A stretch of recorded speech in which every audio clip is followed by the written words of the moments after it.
हाँ, तो प्यारे बच्चों, महक क्लासेस में एक बार फिर से आप सभी बच्चों का स्वागत है। तो बच्चों, आज अपन बात करेंगे अर्धवार्षिक में होने वाले इंग्लिश के पेपर की, ठीक है ना। जो मतलब 70 नंबर का रहने वाला है, ठीक है ना, मतलब 70 नंबर का रहेगा, जिसमें 3.25 घंटा आपको टाइम दिया जाएगा, ठीक है। सेक्शन ए में आपको मतलब रीडिंग सेक्शन मिलेगा, बी में आपको राइटिंग, सी में ग्रामर आएगी, और डी जो है उसमें मतलब लिटरेचर से रिलेटेड जो भी है आपके प्रश्न उत्तर जो भी है वो आएंगे, ठीक है। तो चलो अपन ज़्यादा बात नहीं करते हैं और इसको स्टार्ट करते हैं। तो सेक्शन नंबर जो ए है बच्चों, उसमें आपको एक पैसेज दिया जाएगा जिसको पढ़कर मतलब आपको आंसर देने हैं। तो ये एमसीक्यूज की तरह है, ठीक है ना। तो फर्स्ट क्वेश्चन देखो, for the first time the monkey fail into trouble because he was, मतलब जो बंदर था वो पहली बार मुसीबत में आ गया था क्योंकि वो डूब रहा था, ड्राउनिंग। ये देखो फर्स्ट में दिया हुआ है, ठीक है ना, फर्स्ट लाइन में ही है इसका आंसर। फिर जो सेकंड क्वेश्चन है, the dolphin carried the monkey, मतलब जो डॉल्फिन थी वो मंकी को कहाँ लेकर जाती है। तो इसका आंसर हो जाएगा बच्चों ऑप्शन नंबर जो ए है, ओने आइलैंड, ठीक है ना, आइलैंड पे वो लेकर उसे चली जाती है। आप देख लेना, इसका एकदम राइट आंसर है, ठीक है। फिर जो तीसरा क्वेश्चन है, what did the monkey say about himself, मतलब बंदर ने अपने बारे में क्या बताया था। तो उसने ये बताया था कि ही इज ए प्रिंस, है कि वो एक राजकुमार है, ठीक है। फिर जो चौथा क्वेश्चन है, the monkey fell into trouble for the second time due to his, मतलब सेकेंड टाइम वो मुसीबत में कैसे आ गया था, ये हो जाएगा बोस्टिंग, ठीक है। फिर जो पांचवा क्वेश्चन है, चूज सिमिलर वर्ड, यानी आपको सिमिलर वर्ड ढूंढना है, किसका, डेंजर का।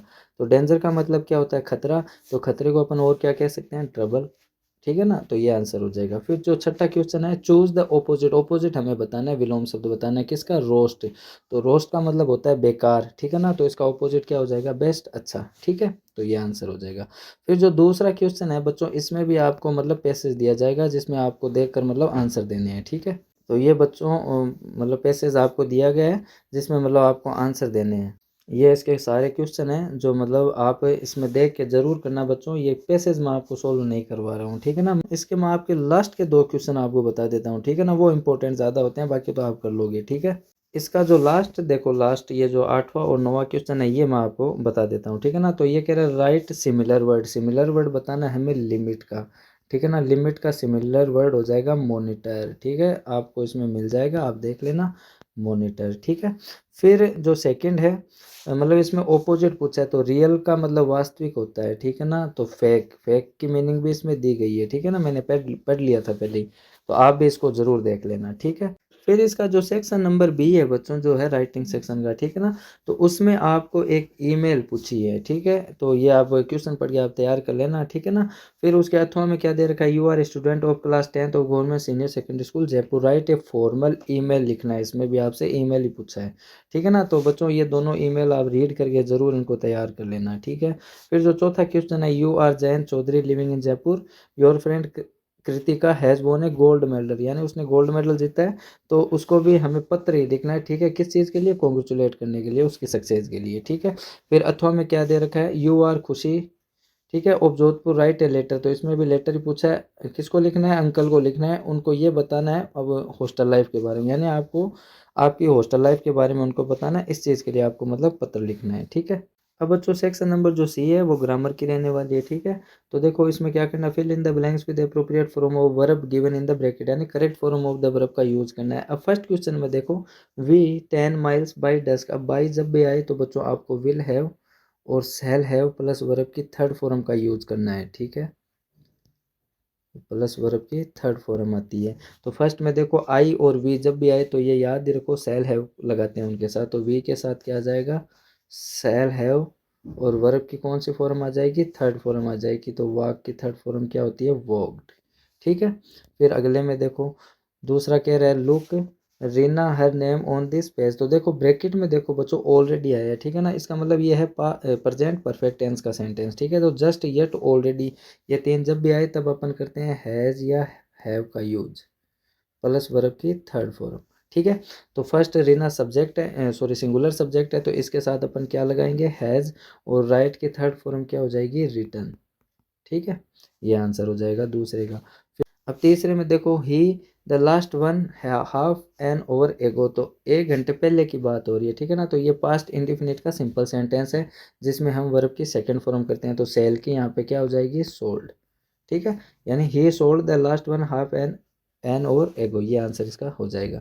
फिर चौथे में चलो, चौथा देखो क्या कहता है, लुक, अब देखो बच्चों लुक आए और जब भी ये उल्टा आई आ जाए तो आपको कुछ नहीं करना, is are am plus verb की फर्स्ट फॉर्म में क्या लगाना है, आई एन जी, इतना ही काम करना है, ठीक है।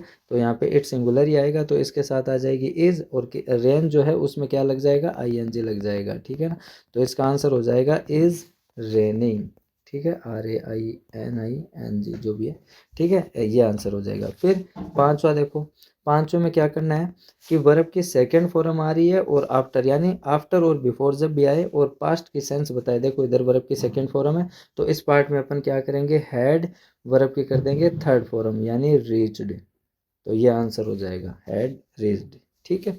अब छठा जो क्वेश्चन है बच्चों, उसमें क्या पूछा है आपसे, पैसिव वॉइस पूछा है, ठीक है। तो लेट वाला सेंटेंस है, लेट मी डू इट, ठीक है ना। तो लेट से जब भी वाक्य आए तो बच्चों लेट से स्टार्ट करो, ठीक है। फिर लाओ ऑब्जेक्ट हो, लेट इट, फिर लगाओ बी और फिर कर दो वर्ब की थर्ड। अब इसका सेकेंड सेंटेंस देखो, हु हेल्प्ड यू। अब देखो बच्चों ये आया है हु से शुरू होने वाला सेंटेंस, तो हु से जब भी वाक्य शुरू हो तो हु को बदल दो आप बाई होम के अंदर, ठीक है। फिर अब हम लगाते हैं हेल्पिंग वर्ब, तो हेल्पिंग वर्ब लगाने से पहले वर्ब देखो यहाँ पे कौन सी आई है, सेकंड फॉर्म आई है, तो वाज या वर का यूज करेंगे। तो वाज वर का यूज करने से पहले आप इसके ऑब्जेक्ट देखो, ऑब्जेक्ट क्या आया है यू, तो ये प्लूरल है ना, तो इसके साथ क्या आ जाएगी वर, ठीक है। बाय होम वर यू, अब आ जाएगी वर्ब की थर्ड फॉर्म, ठीक है। बस इतना ही करना है, वर्ब की थर्ड फॉर्म तक ही हमें वाक्य को रोक देना है, ठीक है। यह हमारा आंसर हो जाएगा, लास्ट में क्वेश्चन मारे गए तो आंसर क्या होगा, by whom were you helped, ठीक है। उसके बाद जो तीसरा पॉइंट है वो देखो क्या कहता है, Rahul can solve this question, तो ये रहा सब्जेक्ट, ये रही एचवी, ये रही वर्ब और ये रहा ऑब्जेक्ट। तो सिंपल सेंटेंस है, तो सिंपल सेंटेंस में सबसे पहले अपन क्या लगाते हैं, ऑब्जेक्ट को, तो द क्वेश्चन, ठीक है। अब इसमें एच भी देखो क्या ही है, मॉडल वर्ब आई है, तो मॉडल वर्ब जो भी हो उसी को हम एटिजिट उतारते हैं तो कैन आ जाएगा। और मॉडल वर्ब जो भी हो तो बीन बीइंग बी में से अपन इसके साथ किसका यूज करते हैं, बी का यूज करते हैं, ठीक है। फिर आएगी वर्ब की थर्ड फॉर्म, तो सोल्व दे रखा है तो सोल्व की थर्ड फॉर्म क्या हो जाएगी, सोल्व्ड। फिर आ जाएगा बाई, और जो राहुल है ये तो नाम है तो बदलेगा नहीं, तो राहुल, ये आंसर हो जाएगा, ठीक है। अब इसका चौथा सेंटेंस देखो, no one can help you, ठीक है ना। तो ये भी एक सिंपल सेंटेंस की तरह है, लेकिन नो वन ये एक मतलब अनइम्पोर्टेंट सब्जेक्ट है, तो अनइम्पोर्टेंट सब्जेक्ट को अपन कैसे बनाते हैं, सबसे पहले ऑब्जेक्ट को ले, ठीक है ना। तो नो वन का मतलब ये नेगेटिव का सेंस देता है, ये बात आप ध्यान रखना, ठीक है। फिर मॉडल वर्ब, इसमें क्या है, ये मॉडल वर्ब का यूज है तो वो की वो ले लेंगे, ठीक है ना। ये पीछे वाला मैंने एक वाक्य आपको बताया तो ये सेम ही है, ठीक है ना। तो यू कैन, अब इसमें आप नोट लगा दो, ठीक है। फिर यूज करो बी का, यू कैन नोट बी, फिर आ जाएगी वर्ब की थर्ड फॉर्म हेल्प्ड। अब बाई का यूज ना हमें नहीं करना है, बाई ऐसा नहीं करना है, बाई नो वन, क्योंकि हमने नेगेटिव पहले ही बना दिया सेंटेंस को, ठीक है ना। तो हमें यानी अनइम्पोर्टेंट में आप एक ही बात ध्यान रखो, वर्ब से पहले ही खत्म हो जाएगा बाई, और उसके बाद जो सब्जेक्ट आता है वो हमें नहीं लिखना है, ठीक है। फिर इसका जो पांचवा वाक्य वो देखो, शुभम वाज प्लेइंग गिटार, तो गिटार पहले आ जाएगा यानी ऑब्जेक्ट। फिर जो हेल्पिंग वर्ब आ रही है वो कि बोलेंगे सिंगुलर है गिटार, तो वाज लगा दो। फिर वाज वर्ब के साथ आता है बीइंग, ठीक है, गिटार वाज बीइंग, फिर वर्ब की आ जाएगी थर्ड फॉर्म प्लेड, ठीक है। उसके बाद आएगा बाई, और फिर जो ये सब्जेक्ट है शुभम, ये आ जाएगा, ठीक है। ऐसे करके आंसर हो जाएगा। तो आंसर क्या अपना, guitar was being played by Shubham, ठीक है। अब सातवां जो प्रश्न है उसमें क्या पूछा है, क्वेश्चन टैग पूछा है, ठीक है ना।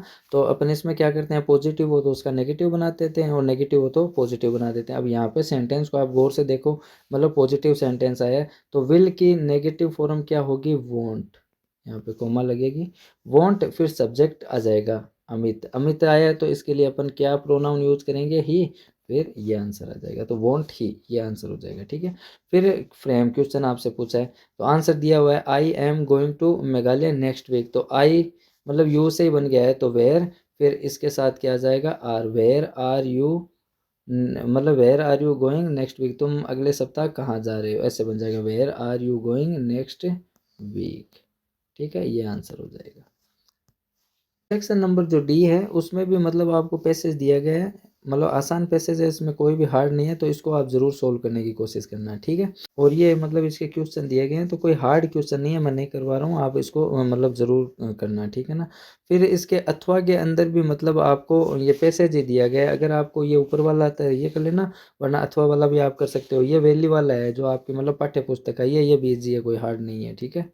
तो इसमें बच्चों आपको एमसीक्यूज पूछे तो कोई ज़्यादा हार्ड नहीं है। जैसे फर्स्ट देखो, the bus use to stop, मतलब जो बस थी वो कहाँ रुका करती थी, तो यहाँ देखो फर्स्ट में आंसर दिया पड़ा है द स्ट्रीट कॉर्नर, ठीक है ना, तो ये हमारा राइट आंसर हो जाएगा। ठीक है, अब इसका दूसरा क्वेश्चन देखो, out of jealousy Valli used to, मतलब वो क्या करने लग जाती थी, मतलब जेलस होके। ठीक है ना, तो कोई ज़्यादा हार्ड नहीं है फिर। तो ये सारे क्वेश्चन बच्चों आपको इसमें आंसर ज़रूर मिल जाएंगे। ठीक है ना, तो कोई ज़्यादा हार्ड नहीं है, आप ज़रूर कर लेना। ठीक है ना, फिर आपका जो 9वां क्वेश्चन है वो देखो क्या कहता है, read the flowing stanza and answer the question that follow. तो ये स्टांजा है आपकी किताब की, मतलब ठीक है ना, तो इसके आंसर देने हैं। जैसे what is the tiger doing in his cage, मतलब जो टाइगर है वो अपने केज में क्या कर रहा है। ठीक है ना, तो कोई ज़्यादा हार्ड नहीं है, आप इसमें से देख के ज़रूर इसको तैयार करना है। और उसके अथवा में भी दे रखी है, इसके अथवा में देखो क्या दे रखा है, what is the boy now who has lost his ball. ठीक है ना, तो ये भी मतलब आपकी पोइम किताब की है, तो आप इसमें से देख के ये क्वेश्चन के आंसर मतलब आपको करने हैं। ठीक है ना, कोई ज़्यादा हार्ड नहीं है। फिर 10वां क्वेश्चन देखो, answer any 3 of the flowing question, यानी 3 क्वेश्चन आपको दिए गए हैं। ठीक है ना, तो उनमें से आपको आंसर देख के देने हैं। फिर जो 10वां क्वेश्चन है, answer any 3 of the flowing question, यानी आपको क्वेश्चन दिए गए हैं तो उनमें से आपको 3 के ही आंसर देने हैं। जैसे फर्स्ट देखो, why does Maxwell say the air hostess was the very queen of her kind. ठीक है ना, what was Valli favourite pastime, मतलब वेली का जो फेवरेट पास टाइम क्या था।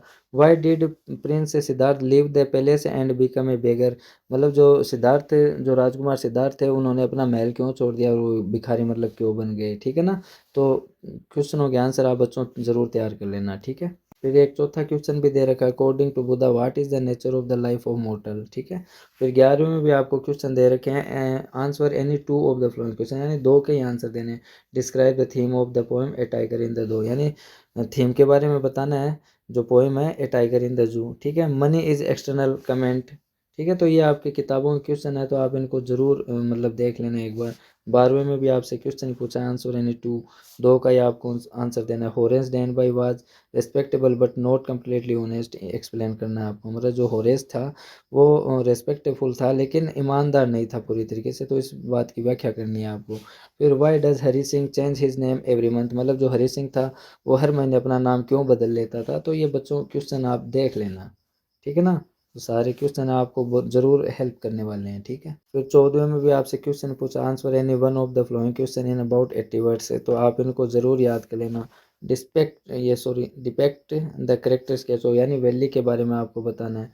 How did Gautama Buddha teach Gautami that life is full of pains and sorrow and death comes to all, यानी 15वें में भी मतलब आपको एमसीक्यूज बताने हैं। ठीक है ना, कि why is the narrator tempted to keep Tricki as a permanent guest, मतलब जो नरेटर था वो ट्रिकी को परमानेंट गेस्ट के रूप में क्यों रखना चाहता था। तो इसका आंसर बच्चों ये होगा, they would lodge are luxury like eggs wine and brandy. ठीक है ना, अगर वो ट्रिकी को वापस पहुंचा देते हैं तो उनको ये सारी चीज़ें नहीं मिलने वाली थी। ठीक है ना, तो ये आप बच्चों ज़रूर इनको पढ़ लेना और इनको याद कर लेना, ताकि आपके मतलब अच्छे नंबर द्वारसिक में आ सके।